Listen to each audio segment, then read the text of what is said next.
today is regarding the difficulties in FESS procedure and how we can manage these difficulties. As it is well known for the all that the FESS is a preservative, constructive, as well as functional procedure.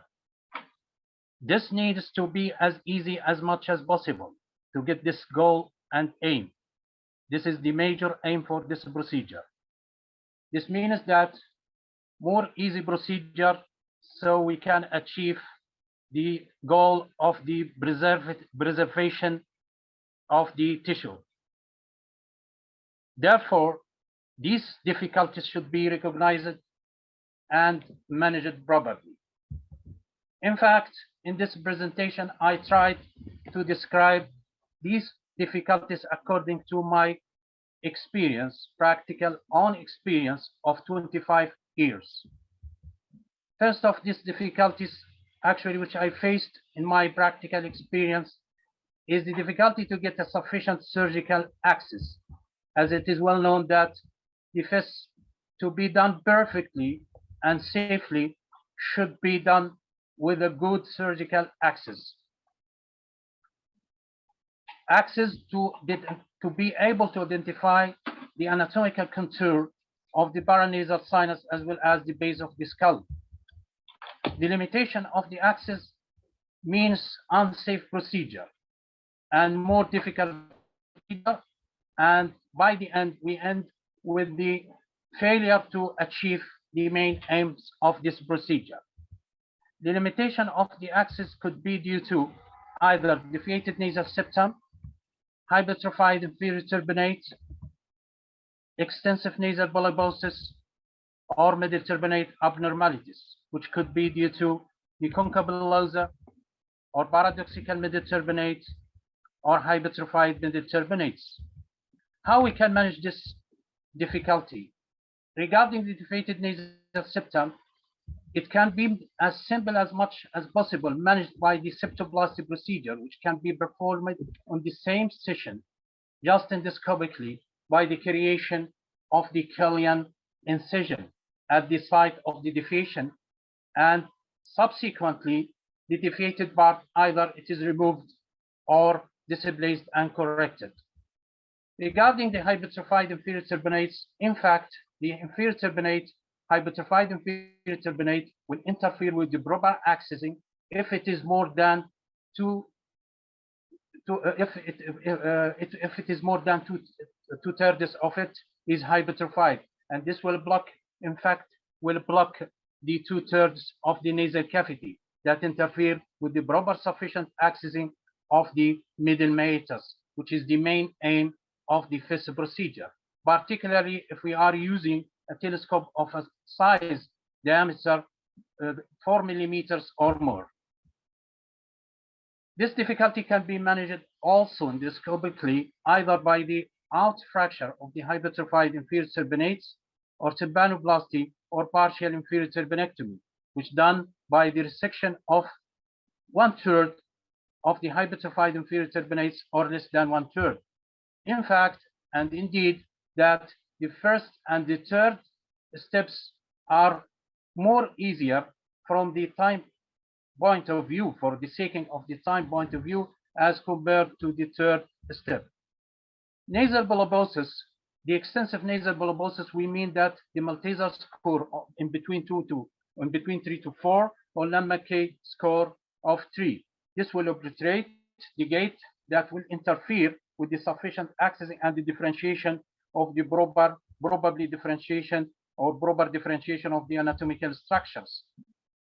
For the safety measures, we should follow the polypus itself during its eradication. The polypus will constitute the lit candles, which will light for us in this dark cave.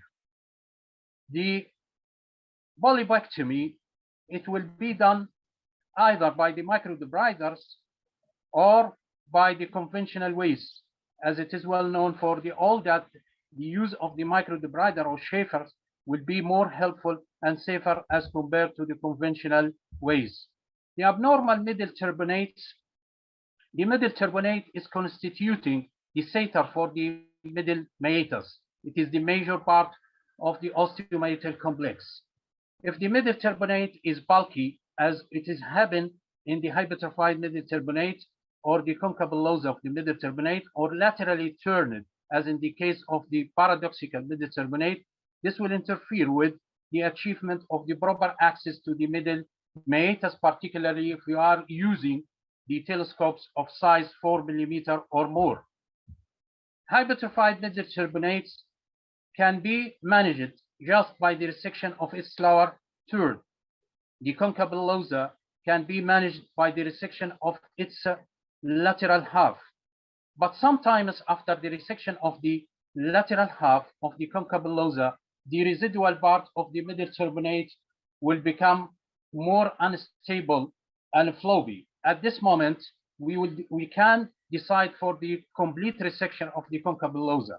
The paradoxical middle turbinate can be managed just by the resection of the turned lower third of it. The resection process can be done either by the use of the microdebriders or by the use of the Hyman cutting curved scissors.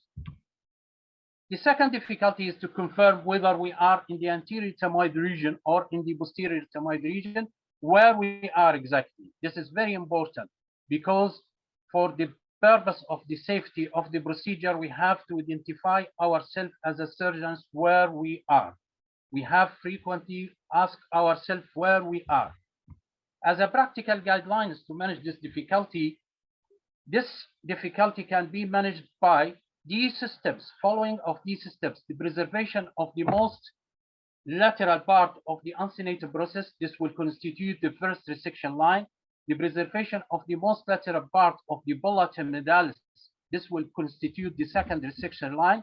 And the preservation of the most lateral part of the grand lamella or the basal lamella of the second part of the middle turbinate, this will constitute the third resection line. Simply the space between the first and the second resection lines will constitute the hiatus semilinaris. The space in between the second and the third resection line will constitute the anterior ethmoidal region. The space after the third resection line, this will represent the posterior ethmoidal region. By the finishing of the procedure at the end, as a finishing step, we have to remove all these residual resection lines, because if it is left or if they are left, this will result and leading to the process of the healing, incomplete process of the healing with the granulation and the scarring. In case of the extensive destructive pathologies that destroy the normal anatomy and we become unable to identify these resection lines, as in the case of the extensive nasal polyposis or invasive fungal rhinosinusitis or huge mucocele or invasive neoplastic lesions or previous surgery, the anatomy is disturbed and these landmarks will be lost. At this moment, the situation will become more difficult. In this case, we have to confirm the arrived position of whether we are in the posterior ethmoid or anterior ethmoid by these two ways. The cavity of the posterior ethmoid will be corresponding to the horizontal part of the basal lamella or grand lamella of the middle turbinate, i.e. the third part of the middle turbinate. The elucidation of the lamina babracia with the obvious beneath periorbital fat spots at the lateral side, this in favor of the posterior ethmoid rather than the anterior ethmoid, where this sign will be more clear. We make the demonstration ensuring regarding the lamina babracia, and we make it more clear with the beneath periorbital fat spots just by the application of a frequent gentle presses over the eyeball. The third difficulty is the confirmation whether we are in the sphenoid cavity or still we are in the posterior ethmoid region. The guidelines for the management of this difficulty justify the presence of the third resection line, which indicate the opening toward or into the posterior ethmoid. The vertical part of the basal lamella or grand lamella of the superior turbinate, by its opening, the This means that we are arriving the sphenoid sinus. The bone contour of the posterior ethmoid is brittle as compared to the bone contour of the sphenoid sinus. The bone contour of the posterior ethmoid is brittle and cellular, while the bone contour of the sphenoid sinus is more hard, and we may face some difficulty to open it and may need more force to open it. There are important structures which can be elucidated and illustrated and can be easily recognized inside the sphenoid sinus cavity, which are the optic nerve shadow, carotid artery bulging, as well as the opticocarotid recess. In addition, the entrance of the sphenoid sinus via the transethmoidal approach can be confirmed by the entering of the sphenoid sinus cavity through the natural orifice. This is not usually achievable. This can be impossible and difficult according to the kind and the type of the pathology. How this can be done? Just by passing of the capa bianca, the dividus curate, via the natural orifice of the sphenoid sinus to be faced through the transethmoidal made opening. The fourth difficulty is the difficulty to confirm the entrance of the maxillary antrum rather than the false passage to the orbit. This is very important. Although the maxillary antrum is considered as the most easier paranasal sinus that can be approached because of its place size and growth-related anatomical structures, but sometimes it becomes very difficult to be reached. And as the orbit is a very close superior relation to it, therefore, this may end by the disaster that the false passage and entry to the orbit. How we can avoid this? There are certain guidelines which are can be followed according to my modest experience that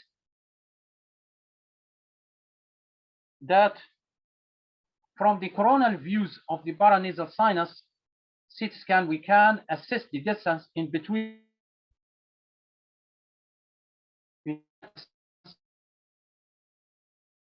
we can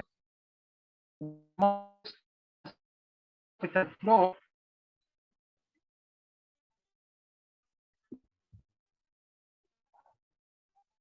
we must assess the distance between the orbital floor and the inferior turbinate. If the inferior turbinate is closely related to the floor of the orbit, so the risk of the false entry will be increased. We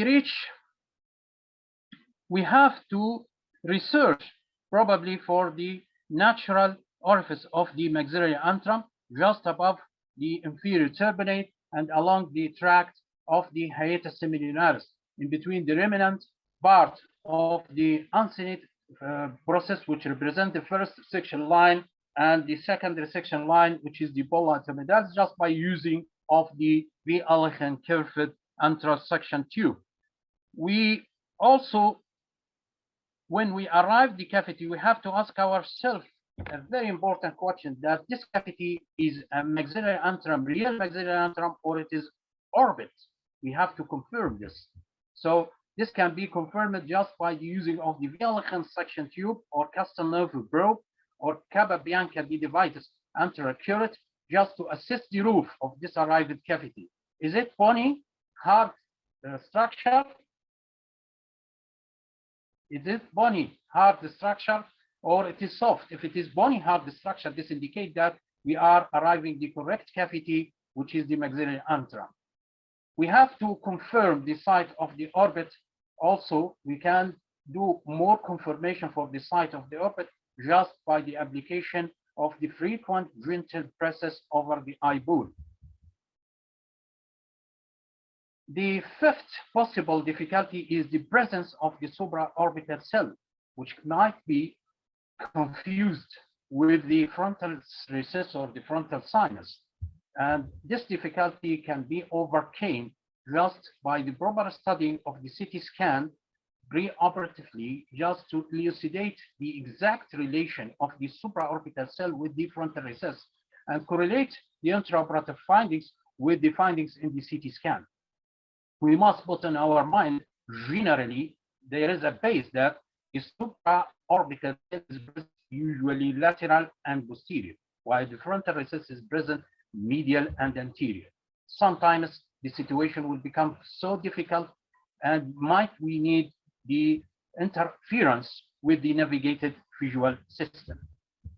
The sixth difficulty is the achievement of the clear and bloodlessness dry surgical field. Of course, this is the main basic principle of the FESS. This aim can be achieved by many methods. The first is the proper TIVA, which is the total intravenous anesthesia. This will create a well-controlled bradycardiac as well as hypotensive patient status. The local infiltration with the narrow vein adrenaline solution. Narrow vein is this is the trade name. The pharmacological name is ropivacaine, and this actually can be mixed with the adrenaline in concentration of 7.5 milligram per ml, mixed with the diluted solution of adrenaline of 1 to 1,000 volume to volume. Topical application of a small pack soaked with the cocaine adrenaline solution, also it is helpful. This is proved. Also proved that frequent irrigation with the cold normal saline, also this also can be helpful. Irrigation with the diluted excuse me, Dr. Khaled. Solution also. Excuse me, Dr. Khaled. Wetting, repetitive wetting of the lens with the betadine solution, also it is helpful. Finally, excuse me, Dr. Khaled. Sorry to interrupt you. Can you have a PowerPoint presentation slides? There are no slides seen. Preparation, including scan views, well-trained surgeon with enough experience and sufficient anatomical knowledge, proper instrument, including the visual system, proper TIVA also will provide for us a good surgical clear film. Finally, I would like to thank so much particularly Mrs. Rebecca Mitchell for her kind continuous help and support. My thanks is also extended to the Scientex Conference Company for their invitation for me, and my thanks to also the attendances and audiences for their kind attention. Thank you very much, and we hope we will meet physically in another great scientific event like this event. Thank you, Dr. Khaled. But we couldn't see any PowerPoint slides through our talk.